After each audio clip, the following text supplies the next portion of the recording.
I love the system that we've given ourselves, right? It's like so corrupt and we're so proud of it. And he said, I never had any idea that I would be so good at killing people. His entire political life is based on a lie. John Kiriakou, former CIA agent, turned whistleblower, turned prisoner. Thanks for being here with us. Thanks for the invitation. Appreciate it. So how long were you in the CIA? Almost 15 years. And I want to get right into it. You've spoken about the way you were recruited. It was a professor. Professor who was also working for the CIA. Right. If you could just tell me how you were recruited by your professor, and also like how often do you think there are still professors recruiting people from schools around here? That's an important question. So the way I was recruited is now illegal, technically. With passage in 1993 of the Equal Employment Opportunity Act, they can't do this anymore. But they very easily got around it. So the way it was for me, I was at George Washington University. I was working on a master's degree in legislative affairs, taking a class called The Psychology of Leadership. And we were assigned to shadow our bosses for a week and then write a psychological profile of our bosses. So I was working at a labor union called the United Food and Commercial Workers Union. And I was working for this mean, old school, union organizer. I was actually a little bit afraid of him. Halfway through the week that I was shadowing him, we got into an argument and I called him a racist, which he was. And he balled up his fists and he set a stance, and I put up my hands, and I specifically remember thinking, dang it, I went too far this time. I put up my hands to protect myself. And he goes, my penis is bigger than yours. And I go, what? And so he repeats it. I said, you know what? You're nuts. And I quit. And I walked out. I just quit. So I went back to my apartment. I wrote the paper. But as I've mentioned in other podcasts, it wasn't just John sat down and said, he's nuts and he said this terrible thing. I had been working on it. And so I had like dozens of footnotes and psychological citations. And I concluded that he was a sociopath with psychopathic and possibly violent tendencies. And so I get the paper back a week later. And the professor, he had given me an A, and he wrote in the margin, please see me after class. So I said, Dr. Post, you wanted to see me? And he said, yeah, come to my office. It was in the same building. So I went to his office. He closes the door. And he said, listen, I'm not really a professor here. I'm a CIA officer undercover as a professor here. And I'm looking for someone who would fit into the CIA's culture. I think you would fit into the culture. Would you like to be a CIA officer? But the truth was I was getting married in 6 weeks and I didn't have a job. And I wanted to go into public service and I wanted to, see the world. And I thought, yeah, why not? Why not?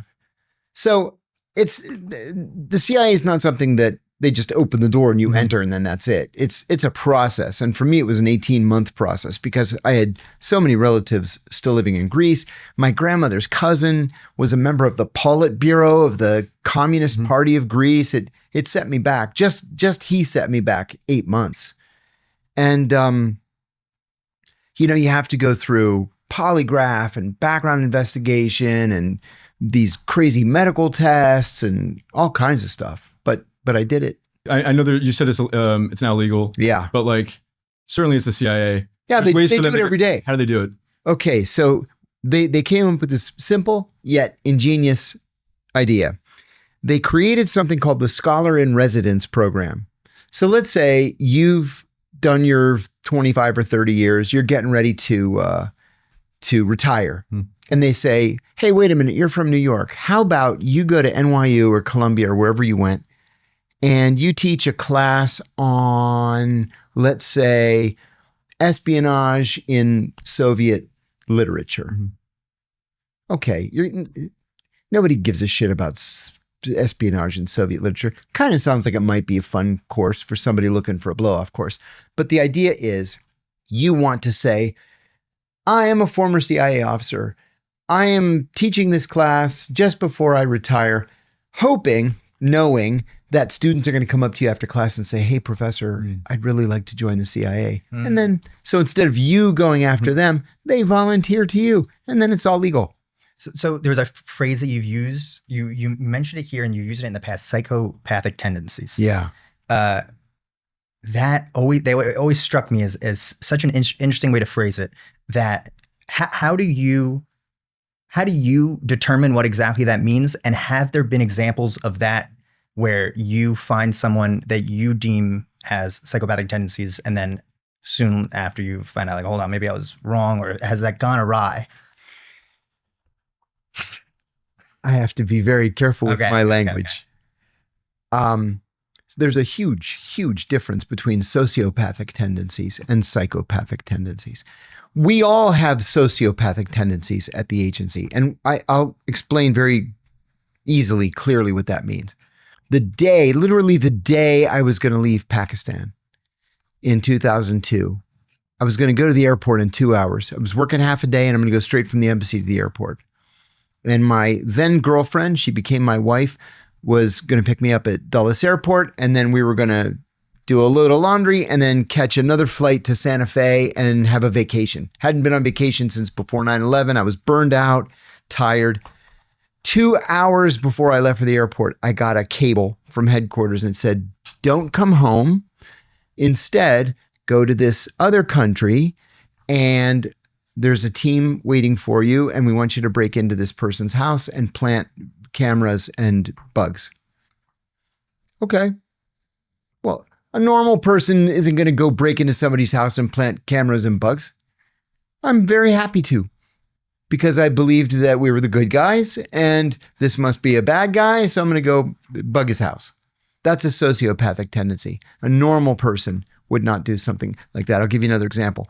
When I was going through the hiring process, I was with 2 guys and a woman, and the HR guy gave us this, what would you do if question. And the question was, you're a CIA officer overseas, you get a cable from headquarters, and the cable says, we really, really need the new Indonesian economic figures.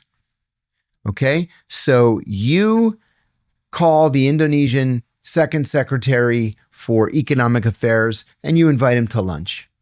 And he goes to lunch with you. You hit it off. He's a nice guy. You're a nice guy. Then you go to dinner. Then you introduce your wives, and the 4 of you go to dinner, and your kids start playing with each other, and they become your best friends. But after 6 months, you realize he's not recruitable. But headquarters comes back and says, we really, really need those Indonesian economic figures. So what do? And one guy raises his hand and he says, you just have to double down, do it another 6 months, wine him and dine him. The woman says, maybe you can work it through the wives. You get the wives even closer. And I'm looking at these guys like, what? I raise my hand. I said, you break into the embassy and you steal it. He says, that's exactly what you do. But that's a sociopathic tendency. Normal people don't break into foreign embassies and steal documents. Mm-hmm. I would. I think it was Mike Pompeo who said, we lie, we cheat, we steal. Mm-hmm. Yeah. Which is incredibly truthful. Yeah. It was an odd moment of truth for him. Yeah. I want to talk about sort of post 9/11 anti-terror techniques. Yeah. Maybe this is more FBI, but I'm sure in your experience you know what the FBI is doing. The most distinctive and I guess now it's widely criticized are sort of these entrapment programs. Yes. Where they're famous for their entrapment programs. Where they sort of have an FBI agent pose as some sort of terrorist figure, go on the internet, find a mentally retarded Muslim American, tell them to do X, Y, Z, go them into doing something in collaboration with this FBI agent. And then when they're about to do it, they arrest them, and it's all over the news everywhere as everybody a foiled terror promoted. Plot. Mm-hmm. Yeah. They're all clowns over there. I mean, it is. It's a fake terror plot. Yes. Right? Could you explain maybe how these operations work? Oh, sure. First of all, I want to give you this premise. Mm-hmm. They don't get promoted by not prosecuting you, right? They want to get promoted too. And if that means setting you up, they're going to set you up and they're going to make you look like a terrorist. They do this all the time. One time I was doing a joint operation here in New York with the FBI. We were driving down First Avenue. And one of them pointed at this storefront. He said, you see that? That's the headquarters of the Hezbollah terrorist cell. I said, you are so full of shit. If it's a headquarters of a Hezbollah terrorist cell, let's bust down the door right now and grab everybody. Or you just talk. So I'll give you an example. It was a guy I knew. Have you ever heard of the Route 62 bridge conspiracy? No. So Route 62 is this major highway that goes through Cleveland, Ohio. Actually, it goes from Philadelphia like to, I forget what, Denver or whatever, but it goes through Cleveland. And there's a major like New Deal era bridge that constitutes part of Route 62. So there are these three morons sitting in a bar. A fourth moron comes in and they're all drinking. And he says, you know what we should do? We should blow up the Route 62 bridge. And they're all drunk and they're like, yeah, let's do that. He says, I have access to explosives. I can get all the explosives. Yeah, it would be so much fun. Oh my God. Of course, he's a rat for the FBI. Totally set them up. Gives them inert detonators. They put the detonators on the bridge, the explosives on the bridge. They've got one of those plungers. And of course, nothing happens. And then the FBI runs out of the bushes and they're all under arrest. They got like 20, 25, and 30 years in prison. And it was the FBI agent who originally even came up with the idea. It was the FBI's idea. Mm-hmm. These guys were just drinking. They weren't plotting anything. They were just three idiots drinking in a bar. Wow. Mm-hmm. Is that I also read ones where it's a story where like they tell the guy, press star 679 on your cell phone and it will cause the explosion. As soon as he presses the buttons, the FBI move in, they arrest him, and it's all over the news as a foiled terror plot. Yeah. But then that's what they did. I guess it was when Trump first became president, it seemed like it kind of moved from fake plots against Muslim Americans and turned for a little while against, the MAGA people. I think it was Gretchen Whitmore. Yes, plot. Where everyone that was supposed to be kidnapping her and this giant foiled terror plot, everyone was FBI. Mm-hmm. There have been examples during the Vietnam War.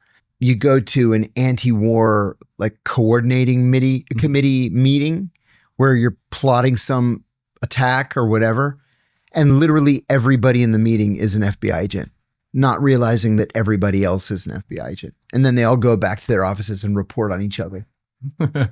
So seriously, it's kind of two-pronged. It's like they want to inflate their budget, get promoted, mm-hmm. and then the other is to kind of manufacture this threat that doesn't even exist, for the public to consume. That's exactly right. And like I say, we've seen it all through history. During COVID, at the very start of COVID, I was offered a job, and it was a job from heaven. It was the chief operating officer of a small boutique investment firm with two headquarters, one in Washington and one in Athens. I speak Greek. Mm-hmm. I'm a dual U.S. Greek national. And they offered me a ton of money and great benefits. It was amazing. So I said yes. So I start going back and forth, Greece, Washington. And it's hard during COVID to do this kind of travel. So I'm there 6 weeks and I realize this entire thing is a giant money laundering operation. So I call my attorney, a great friend of mine, who also happens to have been Ronald Reagan's deputy attorney general. And I said, this is a giant money laundering operation, big enough that I think a foreign government is probably behind it. What do I do? He said, download every document you can and bring it out on thumb drives. So I downloaded 15,000 pages of documents proving international money laundering. And I believed that the whole thing was coming from the Iranians. I believed. I couldn't prove that. But I brought it all back. And I called a guy I know at the FBI. And he's like, you got to call 311. I said, 311? That's the number you call to fill potholes. And he said, no, I know, but then 311 is going to call the local cops, and the local cops are going to interview you, and then they'll realize that it's federal, and then they'll call us, and then we'll send somebody over. I said, I'm not calling the pothole number. Yeah. No. I'm happy to talk to you guys directly, but I'm not calling the 311. So they didn't care. So I went online to FBI.gov. It says report a tip. I click on it, espionage, money laundering, report a tip, foreign government probably involved. Nothing. Just went into the ether. So I he's not really a friend so much as a friendly acquaintance who used to be the deputy director of the FBI. So I called him and I said, this is my situation. I can't get anybody to pay any attention to me. He said, I'll call somebody. So a day later, this FBI agent calls me and he said, why don't you come into the Washington field office, bring your documents and we'll see what you have. So my attorney and I go, we sit down at this table and I said, okay, listen, 8 weeks ago, I was offered this job and I start telling him and he says, hold on a second. I should tell you up front. If this doesn't have Russia, China, terrorism, or January 6th associated with it, we're not interested. And that was it. We got up and walked out. So they're only interested in these stories if they involve, a U.S. official enemy. Yes. Mm-hmm. So if it was one of our close allies, they don't want to hear about it, even if it's the worst crimes in the world. Interested. Mm-hmm. It's still a miracle to me that Jonathan Pollard was ever prosecuted. Yeah, he was.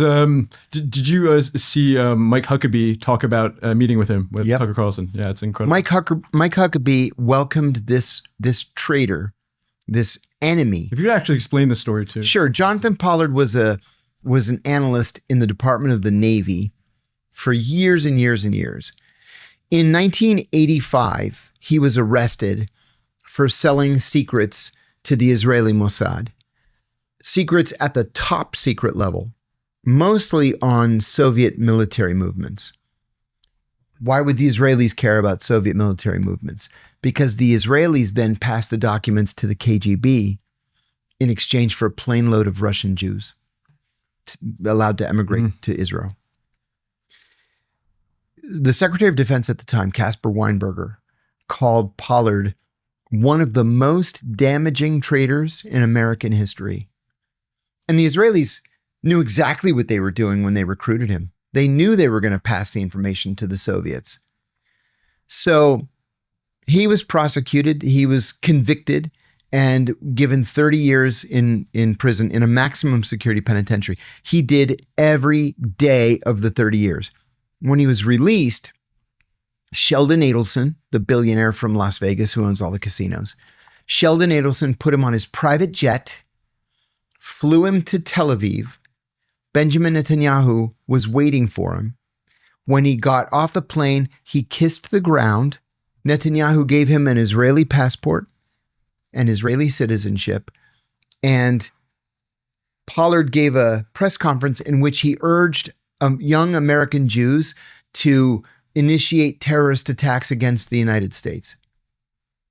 And Mike Huckabee welcomed him into the U.S. Embassy as a conquering hero and ushered him in to meet with the ambassador himself. So Mike Huckabee, who is our ambassador to Israel, celebrated this guy who was telling American Jews to commit espionage or against America. That's right. Is there any other country that would get a pass like that and be welcomed by us, even if they attacked us?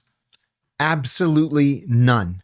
No country on earth. I tweeted that morning, Huckabee was an embarrassment to the United States and should resign immediately.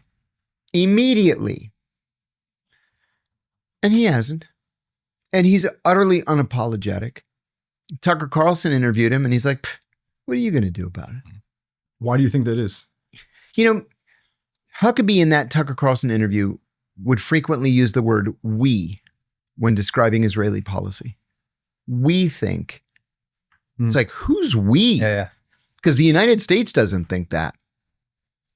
Yeah, he needs to go. So what you're saying is like that there are these people like Mike Huckabee who uses the word we, which assumes that he considers himself, loyal to Israel. To Israel. Yeah. And that's a very common feeling among American evangelicals. American evangelicals have this ridiculous belief that's not grounded in gospel, that they can help all of the Jews in the world move to Israel to hasten the coming of Christ. Like it's up to these guys.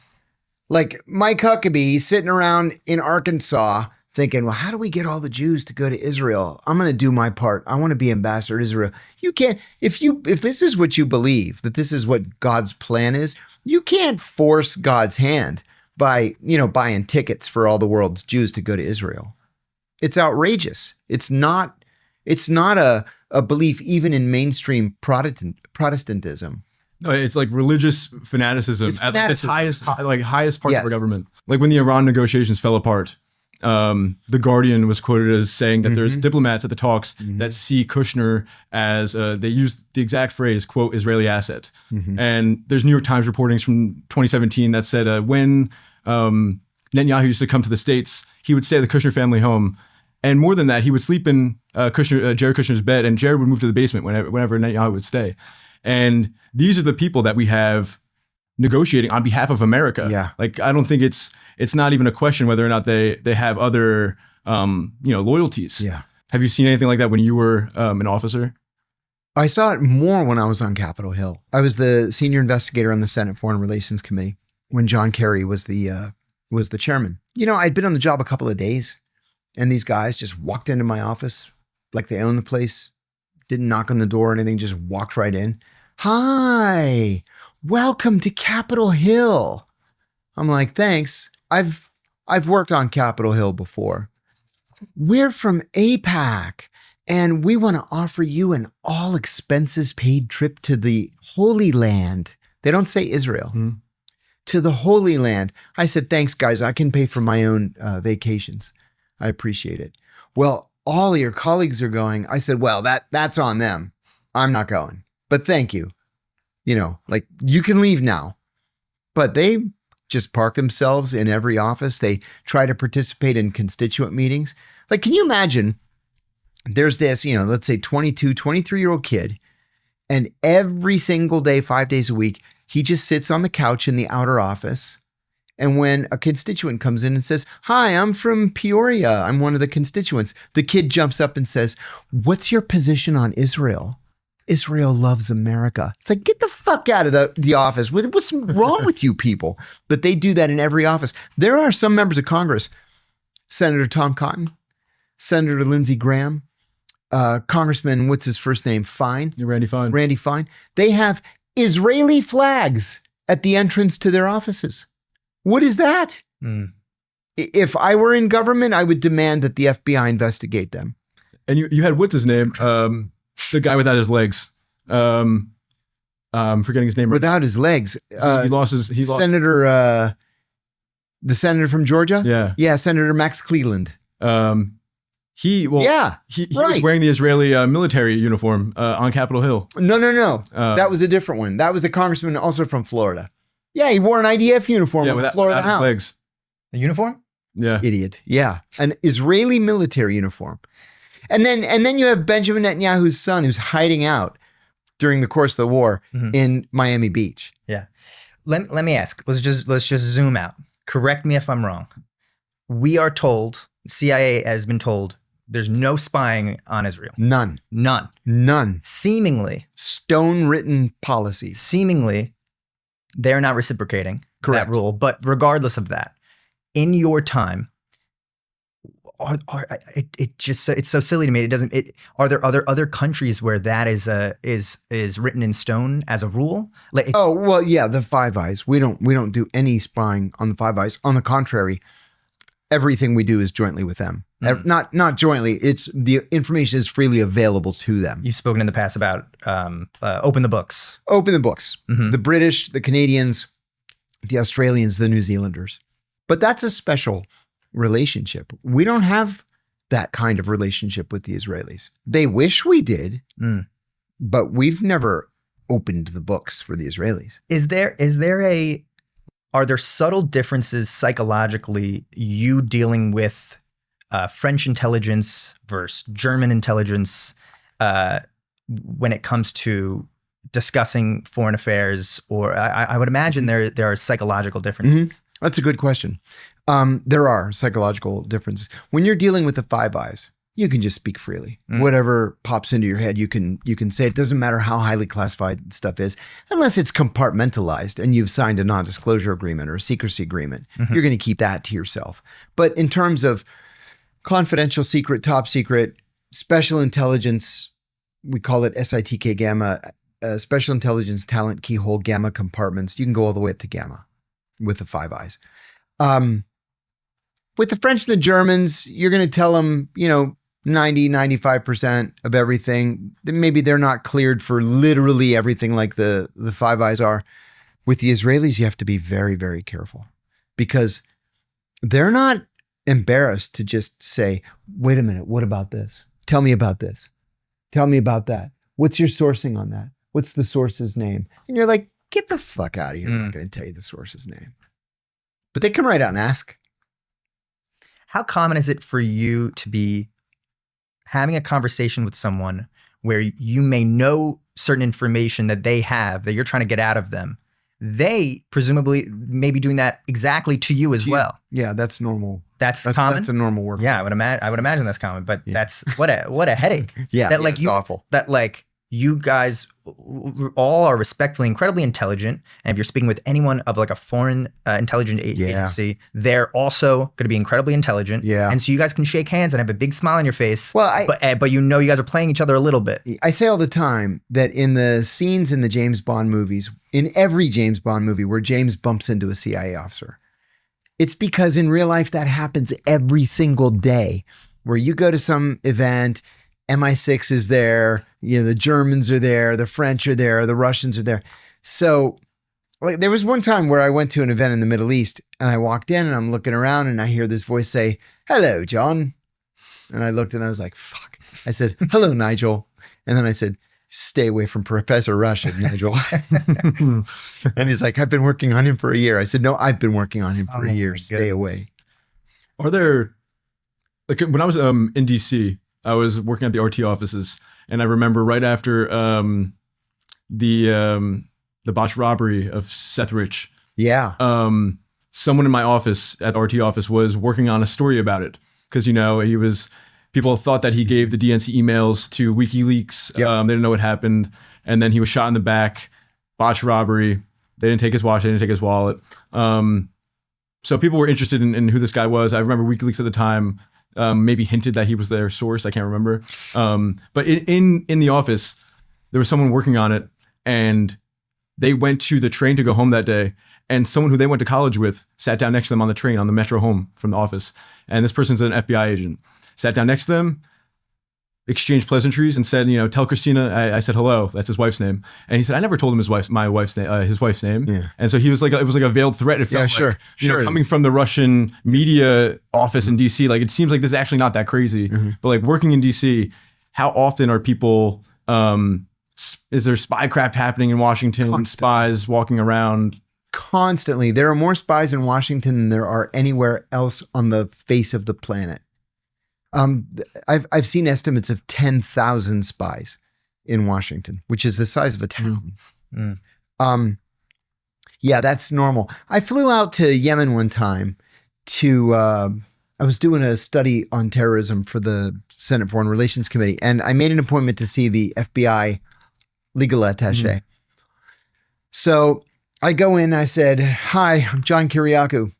And he said, "Oh yeah, I know." He goes like this, "John Kiriakou, born August 9th, 1964, Sharon, Pennsylvania, graduated from Newcastle High School, 1982, attended George Washington University, bachelor's degree in Middle Eastern Affairs, master's degree in legislative." I'm like, "Yeah, very funny." Yeah. I said, "What do you want?" He said, "You're going to get me funding for 2 more slots here." I said, "Yeah, what do I get out of it?" He said, "What do you want?" And I told him what I wanted. It was classified. And he goes, "I'll do that." And so then I sat down and we traded. It's all a big game. Mm-hmm. I've been working in Lebanon on and off since October 7th, actually. And it seems like such an interesting place. Fascinating. The U.S. just built that giant embassy there that's like one of the bigger than the White House. Yeah. And you have the Christians, you have the Sunnis, you have the Shias, you have all these different types of people. There's conflicts there. Some people, think of Hezbollah as the government. Some people think of the actual government as the government. And with that embassy, I'm sure that place is just crawling with American intelligence and British intelligence. It's got if you can tell me about Lebanon. It's got to be. I mean, Lebanon, It's funny, you can never really judge the import of a country by its size or even by its, stability, the size of its army. Lebanon's a failed state for all intents and purposes, but it's critically important to foreign policy. And going back to the 70s, to the early 70s, we've had a major presence there. It's the site of multiple terrorist attacks, multiple times against the embassy, against the Marine Corps barracks in 1983. Various ambassadors, CIA station chiefs have been assassinated, kidnapped, embassy employees assassinated. The Israelis bombing it all the time. Then the Palestinians getting on a ferry and going to Tunisia to save themselves. It's got a long and kind of difficult, storied history. I was a little surprised when we announced that we were building that giant embassy because the world has changed since the 80s. And I don't mean to sound harsh, but we don't really have any national interests in Lebanon anymore. Just like the first time I ever went to Yemen, I went to see the American ambassador. He was a sweet old guy, professional diplomat, career diplomat. And I said to him, Ambassador, may I ask a naive question? What national interests do we have here? And he goes like this. He goes, none. We have no national interests here. Like for a minute we did with the Bab el-Mandeb where the Horn of Africa and the Arabian Peninsula almost meet at 16 miles across, and, piracy for a minute. But otherwise, we don't have any national interest in Yemen. We've gotten to the point in Lebanon where we really don't have any national interest there now. But one of our close allies has very serious interests in both Yemen and Lebanon. Yes. Yes, indeed. But it's also a beautiful place for a spy to be stationed because it's right on the Mediterranean. Beirut's a great city. Yeah, it's great. And all the bad guys are there. Because it's a beautiful place to be. Like, do people in the CIA say, like, let me go to Lebanon? Yeah. 100%. 100%. Funny. That's been the downfall of some of them because they're like, oh, it's so beautiful and everybody's so nice to me. I'm going to go out carpet shopping. And then they go carpet shopping. This actually happened. They go carpet shopping. And the carpet guy says, oh, you know what? These aren't even the good carpets. If you come back Tuesday, I'll have the really, really good carpets and I'm going to give you a great price. And then he calls, Islamic Jihad, Palestinian Islamic Jihad, the PIJ, and says, these American embassy people are coming back Tuesday at 7. And that's how they grab them. And then you never see them again. And then you find them in pieces scattered around the city. So we have one thing in common. We were both arrested by relatively powerful states and accused of espionage. I was I was in Israel, and they took me from a checkpoint outside of Nablus, and they blindfolded me, shackled me, handcuffed me, put me in the back of a Humvee, brought me to a West Bank compound, and a few hours later, a lawyer called me on the phone and told me that I was being charged with aiding the enemy during wartime. I'm an American journalist. For a report I filed a few days prior, jeez. They said that I, by publishing some of the places where Iran sent ballistic missiles, it was in one of my reports, I was giving information to the enemy during wartime and they can use it to make their next attacks more accurate. It was just a news report.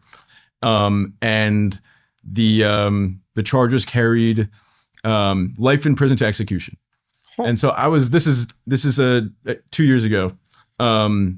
And I was kept in solitary confinement. They didn't really feed me. 3 hearings. They were trying to keep me in prison longer. The judges were saying, let this guy go. He didn't do anything wrong. Eventually, I was let out after, hours and hours and hours of interrogations. Like, the main takeaway was that the American government never did anything. No one from the embassy ever checked on me. They came to my first hearing, didn't say anything, didn't offer any help, left. When this happened to the journalist in Russia, the day he was arrested, the president was talking about it. Jake Tapper was wearing a pin with his name on. It was front page news.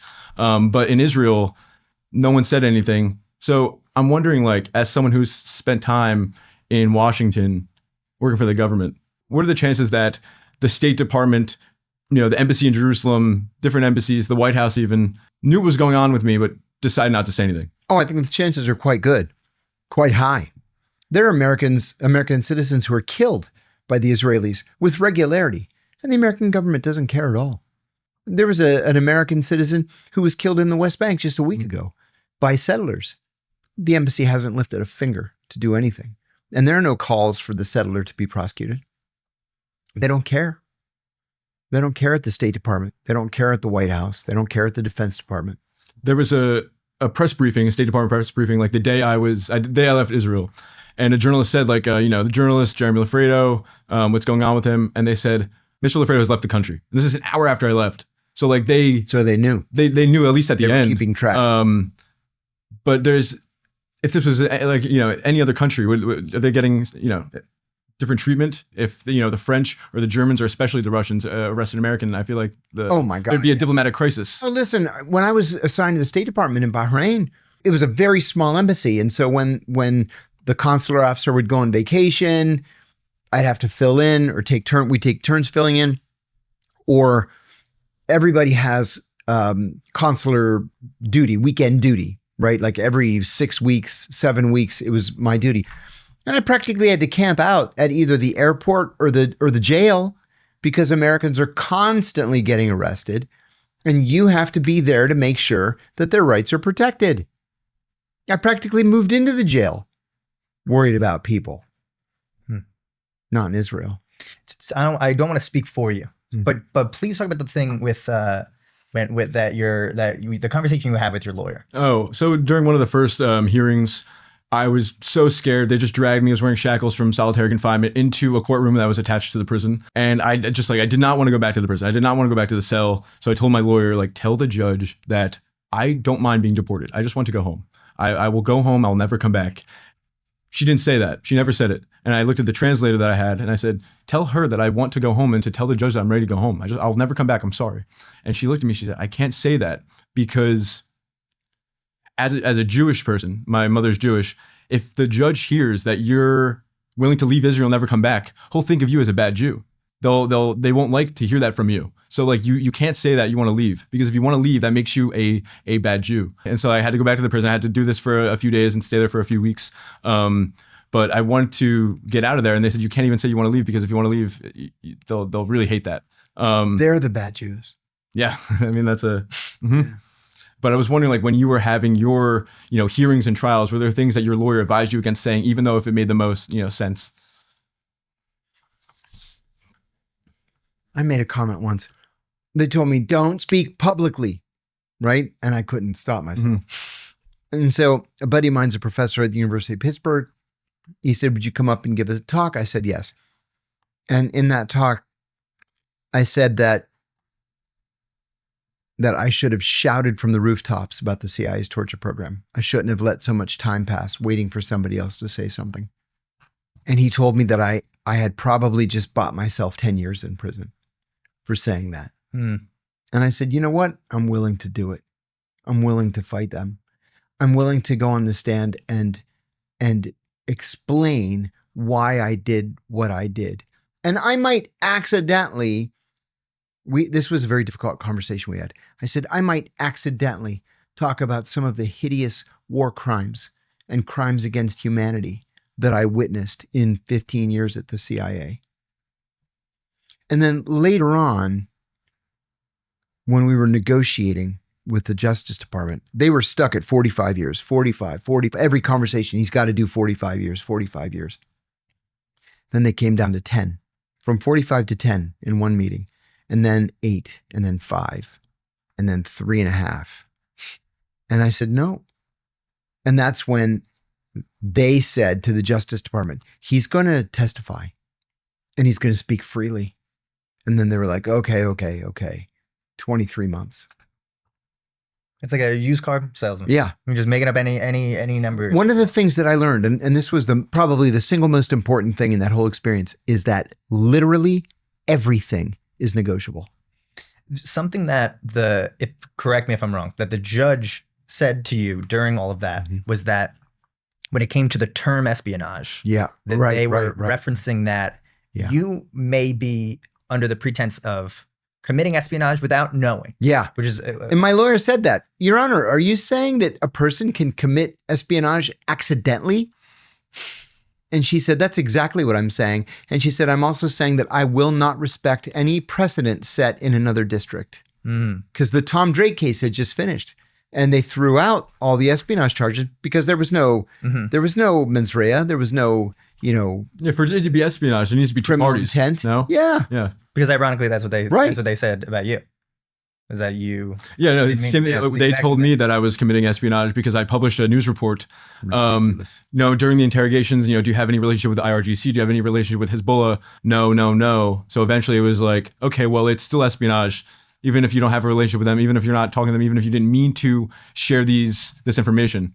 It's espionage if our enemies are reading the news. Oh my God. The Espionage Act in the United States was written in 1917 to combat German saboteurs during the First World War. It has never been meaningfully updated. Never. It doesn't even mention the words classified information because the classification system wasn't invented until the 50s. It just says national defense information, but then it doesn't define what national defense information is. Well, the judge in my case said that she would decide what national defense information was. So I was doomed. So a thing I've been dying to ask: after your time spent in jail, you get out of jail. John McCain, his team had reached out. They had mentioned, well, what could we do for you? Yep. And you had mentioned about your pension. Yeah. And they suggested slipping something into some sort of bill. Yeah. And It was brilliant. so if you could talk a little bit about that, but more so, how common is that for literally a personal favor Yeah. to be kind of slipped into, like, they're not going to, It's called a private party bill.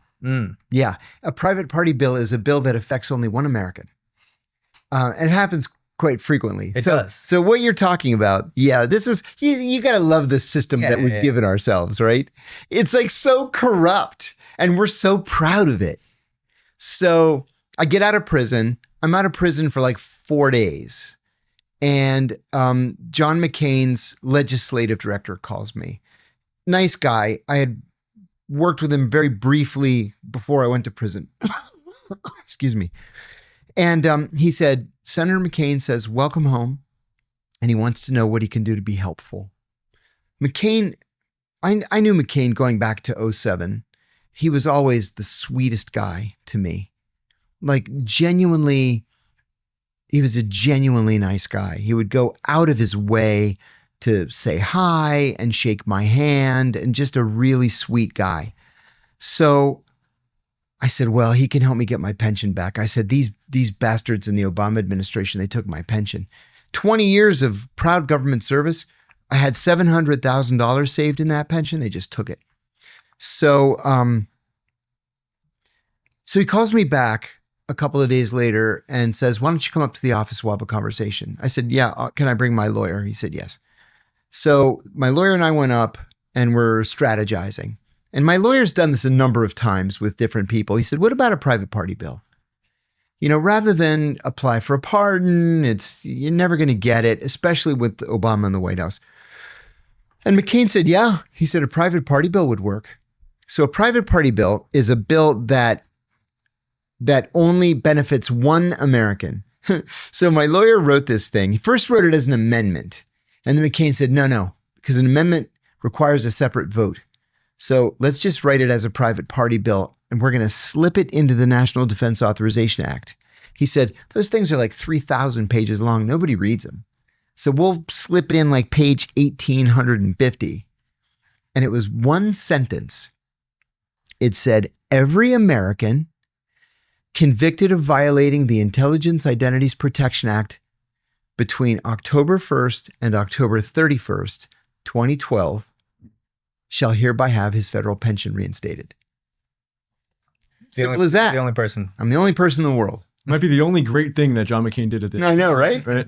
And so I said, but Senator, I said, what about the conference committee? Do you know what a conference committee is? So you write a bill in the House and you write a bill in the Senate. So you get the National Defense Authorization Act in the House and the National Defense Authorization Act in the Senate. And they're completely different because some senators are putting their own thing in this one. Congressmen are putting their own thing in that one. And so it passes the Senate, it passes the House, and then it goes to what's called a conference committee.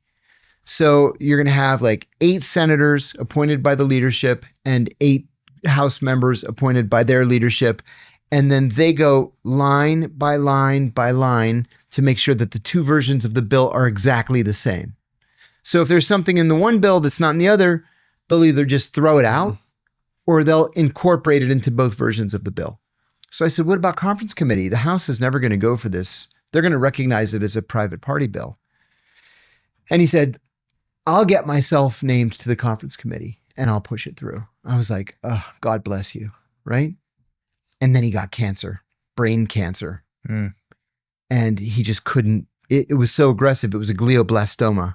It was so aggressive that he just couldn't get it done. So that is common. That it's a common thing. Mm-hmm. Wow. It's common. Jeez. Yeah.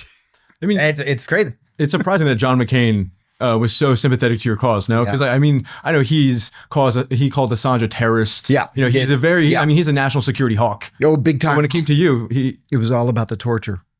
All about the torture. He had spent, 7 years being tortured by the North Vietnamese? Wow. Mercilessly. Never recovered the use of his arms. You know, when he would talk, he would do this with his arms because he couldn't lift them any higher. Wow. They had so tortured him. Yeah. In fact, Kerry said to me one time, we were coming out of Kerry's office, there was a vote. And Kerry's office and McCain's office were in the same hall. So the bells ring, Kerry and McCain both come out. And McCain says, John. And I said, hey, Senator, how are you? Shake hands. Nice to see you again, Senator. Always good to see you. And Kerry says, why don't you and McCain get a room or something? He said, always, the two of you, always. I said, no, it's legit. It's because of the torture issue. Like he really means it. Kerry didn't like that. Kerry had this weird love-hate relationship with McCain. I never quite understood. What do you think about John Kerry, Bush, and this whole like liberal, so to speak, new page in American history post Iraq War? Like, you were being prosecuted at that time. Yep. How much of it was window dressing, and how much was it actually like a liberal revolution? It was window dressing. There's a great book by John Heilemann and Mark Halperin. They did two books. They did one on the 2008 election, and then they did a follow-on called Double Down on the 2012 election. And there are two quotes in that book from Barack Obama that are shocking and should send chills up the spine of every progressive Democrat in America. In one, he said very matter-of-factly, I never said I was a liberal, which is true. We thought he was. We assumed he was. He's a community organizer. He's African-American. He must be progressive. No, he's not at all. And the second quote, he was talking about the drone program. And he said, I never had any idea that I would be so good at killing people. That's not a brag. You're a murderer, a mass murderer. And if Trump said that, it really would be... They would jump all over the guy. And he probably has said some stuff similar to that, but it's just to highlight the hypocrisy. Yeah. Yeah, I mean, 2 wars to 7, the deportations were more than the 3 administrations combined. That's right. Drone strikes on American citizens, bailed out the banks. Barack Obama's no one we should be proud of. No, absolutely not. John Kerry, do I have a minute to talk about this? Okay. John Kerry called me in January of 2009 and said that he was going to become the chairman of the Senate Foreign Relations Committee, and he was going to reconstitute the committee's investigative function, which had been phased out in 1974. And would I like to be the lead investigator? I said, love it. He said, why don't you come up to the office? We'll have a cup of coffee and a conversation. I said, great. So you may have heard this story before, part of it anyway. I go up to the office. He's in the Russell Senate Office building, which is where everybody wants to be because it's historic and old and has 15-foot ceilings, and it's very exciting, right? So you go into his private office, and literally from the floor to the ceiling, there are pictures of him with everybody in the world who matters, from the Pope, the last 3 popes, to Gorbachev and the Dalai Lama, and like everybody in the world, Fidel Castro, Margaret Thatcher, everybody. But when you walk in, there's a credenza right here on the left-hand side. It had 3 things on it. First, there was a framed picture of him with John Lennon, and they're like in an embrace, and they're giving each other noogies, right? Very funny, very cool. Who wouldn't want to have his picture like goofing with John Lennon, right? Very cool. On the other side was a picture of Kerry with Peter, Paul, and Mary, the folk group. They were very close friends. They used to come to the office a lot. And when Mary Travers died, Kerry was, he gave the eulogy at her funeral. But in the center of the pictures was a shadow box. And in the shadow box were 2 bronze stars, a silver star, and a purple heart. Now, he famously threw those medals over the White House fence in 1972 to protest the Vietnam War. That's what made him famous. He ran for Congress. He ran for lieutenant governor. He ran for Congress again. He ran for the Senate because he was this great Vietnam protester. He threw the medals over the White House fence. So I do the meeting. He offers me the job. I accept the job. I walk back out. The chief of staff says, "How'd the meeting go?" I said, "It went great." He offered me the job. I accepted it. But I have a question, I said. The shadow box with the medals. I said, "What's up with that? Like, everybody in America knows he threw the medals over the White House fence." And he goes, "Those medals are the most important things in his life. He went to the PX that morning and bought copies and threw the copies over the White House fence." I said, his entire political life is based on a lie. And he's like, "What are you going to do?" So that spoke more about John Kerry than anything that John Kerry ever showed me or told me. Oh, I have all kinds of stories about John Kerry. And then I get arrested. I go through the whole process. A couple of nights before I leave for prison, I send him an email to his private email account. And I said, "Senator, please, I'm begging you. I have 5 kids at home. Can you ask the president to commute my sentence? The conviction would stand, but I could stay home and make money for my family." And he writes back and he just says, "Please do not ever attempt to contact me again." That is John Kerry. John Kerry's a coward. There's nothing special. There's nothing to emulate in John Kerry. When I was on his staff, he bought this like $6 million yacht. And to save a couple of bucks, he licenses the yacht in Rhode Island. And so he didn't want to pay the Massachusetts tax. So some reporter from the Boston Globe found out and did this big story. And it became a big story. The guy's worth $750 million. And you don't want to pay $400,000 for the tax on your luxury yacht. So we would have these senior staff meetings, and he wasn't there. It was always like the chief of staff and the staff director and this guy and that guy. And we're talking about the yacht. Like, what's he going to do about the yacht? What's he going to do about the yacht? And I said, because I had nothing to lose, I was only going to be there 2 years anyway, just pay the fucking tax. It's a bad look. You're worth $750 million and you're trying to begrudge the state of Massachusetts money that they're going to spend to educate poor people. That's the story that you want in the press. Or money that they would spend on food stamps for hungry children. You would rather put that in your pocket. And then he moved the boat to Massachusetts and paid the tax. It's not even a matter of morality. It's like, for a senator, it's just a bad look. It's a bad look. Yeah. You're a senator, for heaven's sake. He got everybody in the office a Christmas gift one year. It was a bottle of wine. And I went to the Christmas party and he was just moving table to table. And I said, "Hey, thank you so much for the wine." He's like, "It's my favorite wine. I keep it in my own cellar." And I'm thinking, bullshit. Yeah. Listen, I'm a 25-year-long subscriber to Wine Spectator magazine. I love it. My ex-wife and I built like a climate-controlled, state-of-the-art wine cellar in our house when we built our house. There are very few things in life I splurge on. One of them is wine. So this woman next to me, she was from the personal office. She said, "The wine's bullshit, right?" And I said, "Oh yeah." I said, "As soon as he leaves, I'm going to Google it." So I Googled it like discreetly and I showed it to her. It was $10 at Costco. It's his favorite. He keeps it in his own cellar. It's like, yeah, sure you do. Yeah. So much of Washington, these personalities that we see on the television, we read about, are just kind of fake. May I interrupt you? Yeah, go ahead. Kerry had a Christmas party at his house the next year. He lived in this rare single family home in Georgetown. He sold it a couple of years later, got $8 million for it. Nice house. Built in like 1790. And it had an entire lot, empty lot as his side yard. He didn't want any of us inside the actual house, which was kind of rude. It's like December 19th. It's friggin' 15 degrees.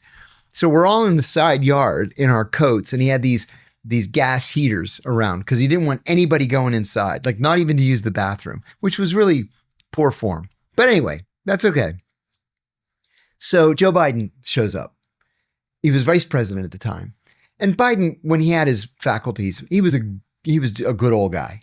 So he stands at the top of the steps. It's 3 steps to go down into the side yard. He stands at the top of the steps. He goes, "Hey," like this, "Merry Christmas." And people are like, "Hey, Mr. Vice President." So he starts going person to person. I happen to be standing with the guy who was doing Afghanistan with the Foreign Relations Committee. So he comes to me and he says, "I remember you." And I said, "Yes, sir. I'm John Kiriakou. I'm from Newcastle, Pennsylvania." He said, "That's right. You're Angelo Sands' friend." And I said, "That's right. You have a good memory." So he looks at my colleague and he goes, "I see you're still slithering around." And he goes, "Yes, I am. And I'm proud of it." And then Biden goes on to the next guy. And I go, "What the fuck was that? That's the Vice President of the United States." And he addresses you, "I see you're still slithering around." He said, "I had the nerve to tell him that we should withdraw from Afghanistan, and he never forgave me." And I go, "Seriously, all that because you said we should withdraw from Afghanistan?" And it was Biden who then withdrew from It's Biden who withdrew from Afghanistan. Oh my God, these guys. Who do they think they are? Oh my God. Wait, so this, it seems like you've spoken in the past about the CIA's relationship directly with the president at the time. Yeah. You've described the role of being at the CIA for, again, correct me if I'm wrong, stealing secrets for the help of the U.S. to directly give to the president. Have there been instances where you may be careful with holding some information to give to the president, whether altogether or maybe let's wait a few weeks until so-and-so is, what are the rules? Like you can you play God a little bit? What are what happen? How does that work? I think nobody would have the balls to do something like that. And I'll tell you why. Because you're not going to be the only person with access to that information. Even the most tightly, closely held, compartmented information, 6 people are going to have access to it. And you can't run the risk of one of the other 6 telling the president, "By the way, what did you think about this?" And then he comes back to you and says, "Why didn't you tell me?" You're fired. Yeah, that's a tough one. But there is an institutional problem though. And it is with the construct of the Directorate of Intelligence, the analytic side of the CIA. The PDB staff, the President's Daily Brief, they're the ones that collate and prepare the PDB every night for the president. So if you're an analyst, okay, I was an analyst, excuse me, I was an analyst, something comes in and I say, "Ooh, that's interesting." So in my 9:00 morning meeting, I say, "I want to propose an article for the PDB for tomorrow morning." I say, the oil minister of Saudi Arabia resigned. Okay, what does that mean? Why should the president care about that?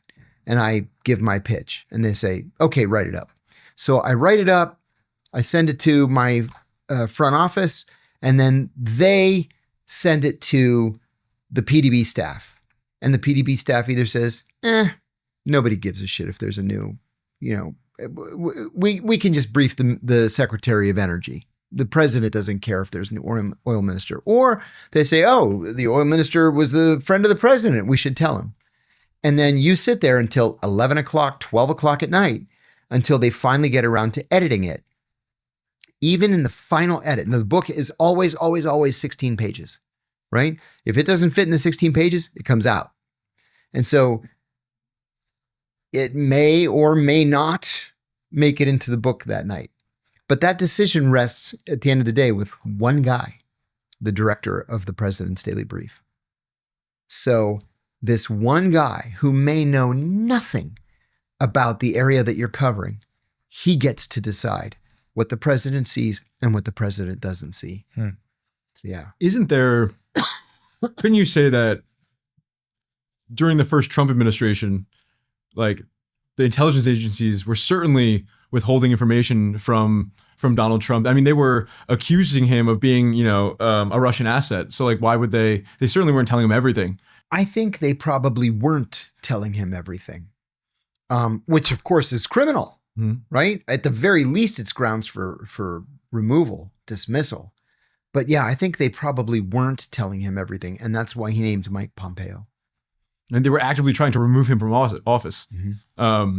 Yeah. So it's impossible to actively try to remove him from office using all 18 intelligence agencies, and then also at the same time, I call that telling him everything. Yeah, I call that a coup attempt. Yeah, heads should have rolled, and they didn't actually. I'm cautiously optimistic that John Brennan is actually going to be charged with crimes related to that. I was on the Matt Gaetz show the other day, and we were talking about the statute of limitations. Officially, the statute of limitations on everything that happened in the 2016 election expired long ago, 2021. But I think an argument can be made whereby the denial that any such thing took place automatically resets the statute of limitations for conspiracy, right? Because that means the conspiracy is ongoing. Still happening. I think John Brennan would have been smart to say, yeah, we tried to block him. We failed, but we tried. Okay, then that means there's no conspiracy. He came clean. Yeah. He should have been arrested and charged with a crime between 2016 and 2021. He wasn't. The fact that he still denies that any such thing ever happened, I think, is deserving of prosecution. But it seems like now, this new Trump administration, all these people who were originally trying to subvert his powers are kind of allies with him. Yeah. So like, I wouldn't even expect heads to roll because those heads are now pretty comfortable with a Trump administration in power. I think that's right. It just gives you an idea of how completely screwed our politics are. Like nobody's really loyal to anything or to anyone except themselves and their own careers. Do you think, I know that the word gets thrown around and the word is sort of, people shake their heads at this word, but is there a deep state? Oh, yeah. Of course there is. You don't have to call it the deep state. You can call it the federal bureaucracy.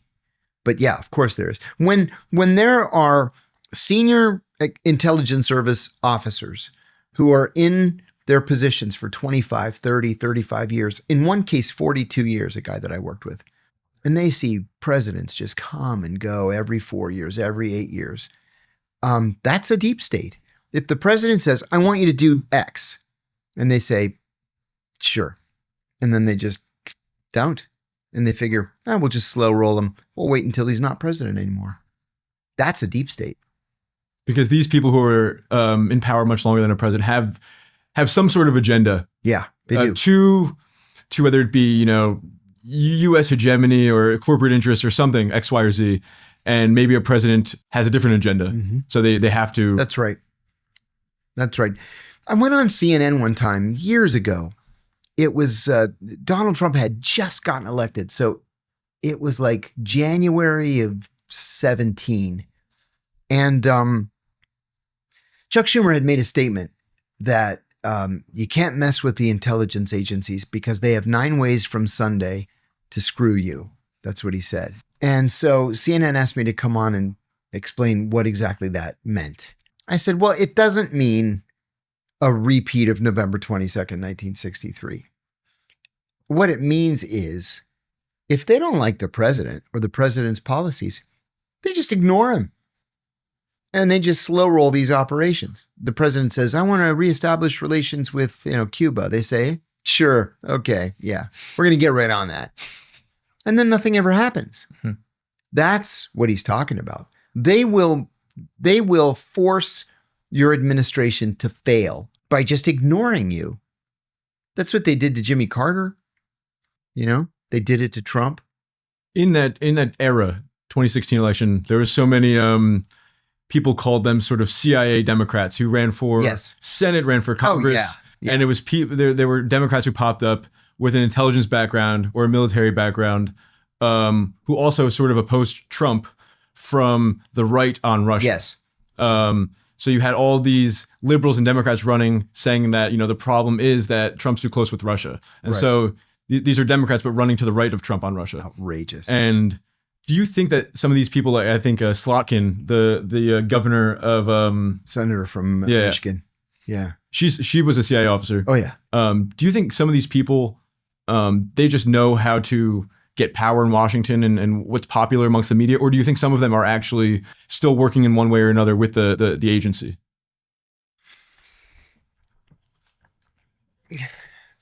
Sure, I think they are. Not officially. Mm-hmm. Officially, if they were doing that officially, it would cause no end of trouble for them. But yeah, I mean, look at Abby Spanberger, for example. She just got herself elected governor of Virginia. That's a one-term job. We don't allow governors to run for re-election in Virginia. So why would she want a job that she's going to be out of in 4 years? Because she wants to run for president or vice president. Alyssa Slotkin went from the Directorate of Intelligence to Congress to the Senate. She would love to be president too. And she can easily run for president from the Senate. Even on the Republican side, Will Hurd. I like Will Hurd a lot. I was Will Hurd's mentor at the CIA. And he was a gifted officer, smart. Funny thing, he's half black, half white, and decided to run for election in a Supreme Court mandated majority Hispanic district. And he won 3 times. There's nothing Hispanic about Will, but he's really smart. He's really honest. His problem was that he loved the CIA. And so the CIA knows that they can instill loyalty in all these people and then encourage them as they begin their careers in politics, whether they're Democrats or Republicans. Then you sort of have this generation of elected officials who are loyal not to any particular party or constituency, but to the national security apparatus. Yeah, right. And on both sides. That's right. And there's nothing really progressive about that. At all. Nothing progressive. Nothing. Another thing too. Committee chairmen in both the House and the Senate are elected by the members of the majority party, right? So if you're a congressman and your party has the majority in Congress, you say, hey, I want to be the chairman of the Armed Services Committee. And then everybody votes and then you get it. Not the intelligence committees. The intelligence committees are appointed by the leadership. So the Speaker of the House names all the members of the Intelligence Committee, and the majority and minority leaders in the Senate name all the members of the Intelligence Committee. So what do they just pull names out of a hat? Of course not. They call the CIA and say, who do you want on the intelligence committees? That's not the American way. That's not oversight. I know it's not allowed, it's illegal, but to what extent do you think the CIA is keeping a tab on, or, has, the invisible hand that's guiding certain people within Congress or within the Senate to achieve their, whatever particular policy goals they have? I'm confident. How much is the CIA involved in, legislative policy making? Yeah, I'm confident that they're very involved. There's an Office of Congressional Affairs at the CIA that is very, very senior. I remember saying to my boss when I was a brand new analyst, I said, hey, there's an Office of Congressional Affairs. I have a master's degree in legislative affairs. I'd love to work there. And he laughed. He's like, You got to be at least a GS-14 to do that. So you get hired as an 8 or a 9, you get promoted to 10, a year later 11, a couple of years later 12, 5 years later 13, 10 years later 14. So yeah, you can't just walk into the Office of Congressional Affairs. And it's because it's all about the give and take, the deal making that's going on. You can't have some kid, running around the Office of Congressional Affairs. With what happened with Iran, you've mentioned that it seemed like this was a direct example of the U.S. not acting in our best interest. Yeah. Could you think of another time that may have happened, that the U.S. Are seemingly not acting in our best interest and in someone else's interest? Well, I mean, we can go through history. I mean, invading Iraq in 2003 was certainly not in our best interests. The French begged us to go into Vietnam in 1959 when they lost Dien Bien Phu. That was not in our national interests. I'll give you another example. Have you guys ever heard of the United Fruit Company? Of course. Yeah. So you would. So the United Fruit Company, do you know the United No, I'm not. Company? So in the 1880s, there's this wealthy American industrialist from Boston, and he wanted to build a railroad from the capital of Guatemala City, to the coast. And so he hires all these locals, and they're laying track, and it's through the dense jungle. And he goes down there to oversee the construction of the railroad. And he sees that every day when the workers take a break, they're picking these fruits off of a tree and they're eating them. And he said, "What is that fruit that they're eating?" And he was told that that's called a banana. He had never heard of this fruit before. Nobody in America had. So he asked to try one, and it was delicious and it was sweet. And he was like, "These things just grow?" Yeah, they grow all over the place. And he decided that he's going to buy all the land on the two sides of the railroad tracks, all the way from the capital city to the coast. And he's going to take these bananas and ship them to the United States. He's so successful that he changes the name of the company to the United Fruit Company, based in Boston. It's now called Chiquita Banana. So this became so profitable. He was making so much money that the workers started to say, "Hey, what about us? We get what, a nickel a day? We should be making some money." Mm-hmm. Years pass. By the time we get to the 1950s, Guatemalan politicians are saying, the Americans have been taking these bananas for 70 years. This isn't fair. There are bananas. Maybe we should nationalize the bananas. Well, the board of directors of the United Fruit Company included John Foster Dulles, the Secretary of State, Allen Dulles, the director of the CIA, and President Eisenhower's secretary's brother. And the next thing you know, we overthrow the democratically elected government of Guatemala. We install a military dictatorship that lasted into the early 1990s, and we killed hundreds of thousands of people.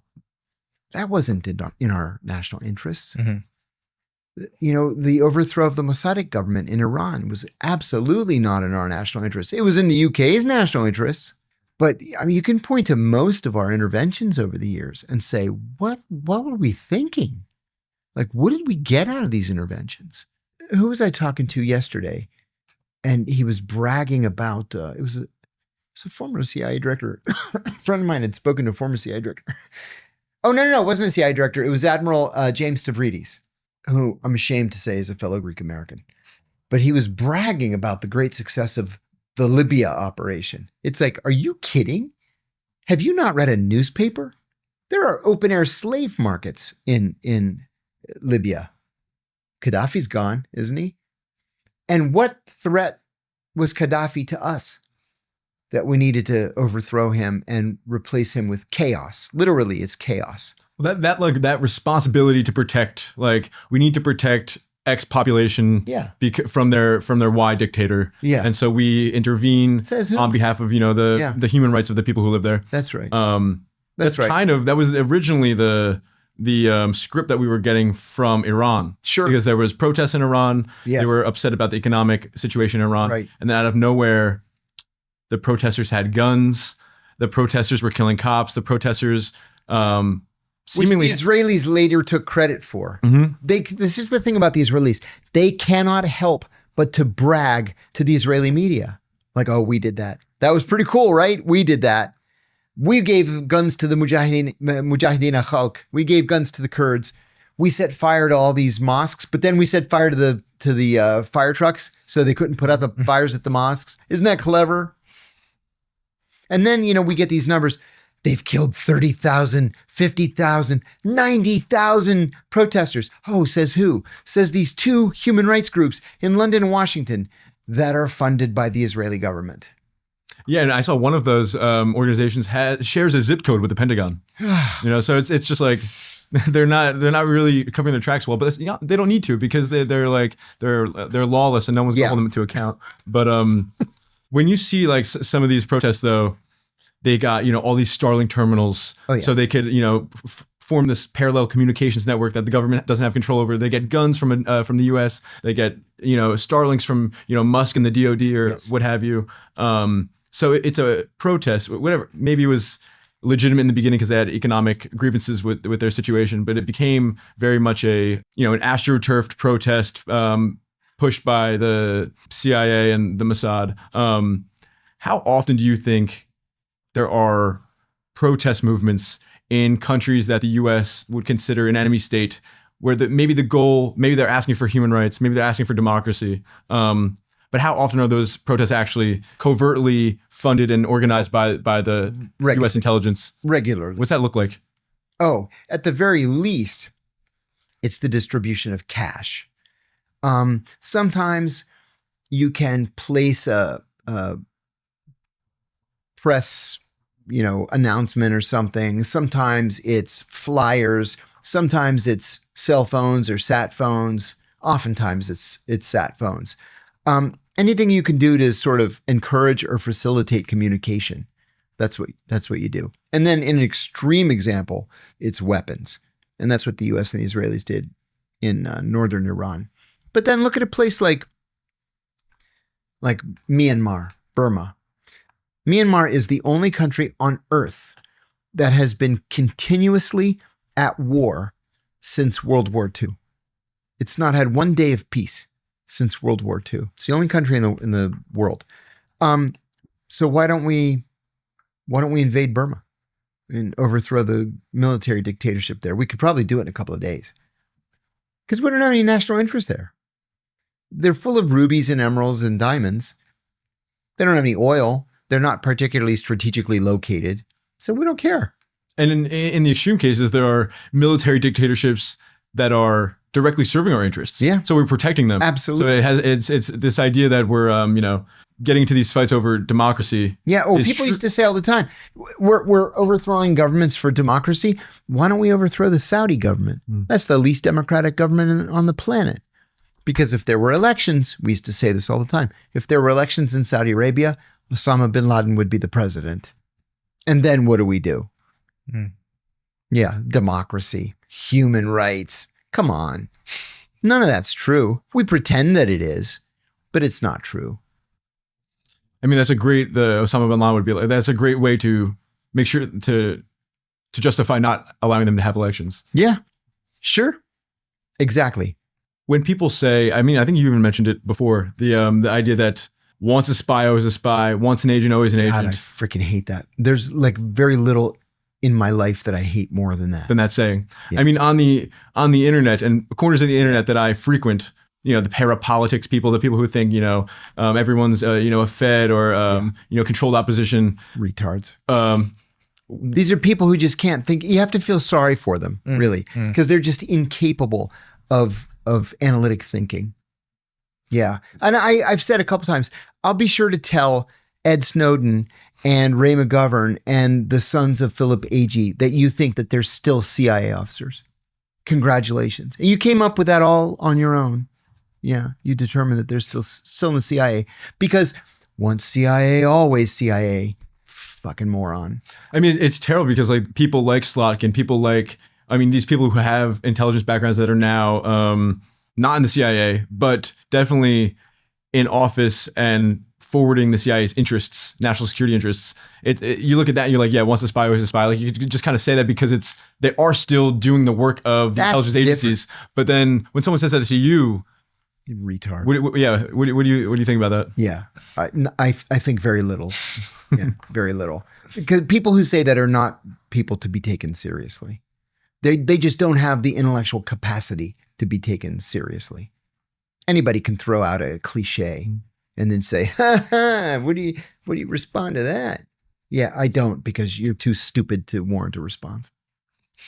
And also the amount of financial hardships and professional hardships that the agency put you through, it would also assume that all of that was my cover. Like fake. Yeah. My cover is 2 divorces.